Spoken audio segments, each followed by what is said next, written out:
মাঝে থেকেও নিজেকে মনে হবে বড্ড একা।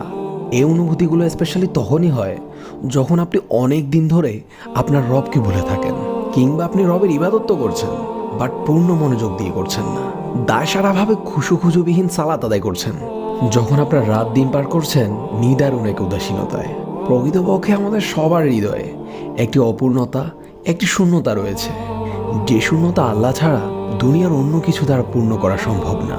তাই নিজের এই অসহায়ত্বের করুণ মুহূর্তগুলোতে আল্লাহর কাছে নিজেকে পরিপূর্ণ সঁপে দিন। যেভাবে সম্ভব নীরবে, ফুঁপিয়ে অথবা হাউমাউ করে আল্লাহর দরবারে ইচ্ছে মতো কাঁদুন। আপনার রবের কাছে যে আপনার চোখের পানি অনেক মূল্যবান। আপনি তো তা জানেনই। আল্লাহ তার পাপিষ্ঠ বান্দাদের শাস্তি দেওয়ার জন্য জাহান্নাম সৃষ্টি করেছেন, আর এই জাহান্নামে রয়েছে ভয়ঙ্কর আগুন যা বান্দার কলিজা পর্যন্ত ভেদ করে ফেলবে। আর এই আগুনকেই দুনিয়ার সাগর, উপসাগর, মহাসাগর সব কিছু দিয়ে নিভানো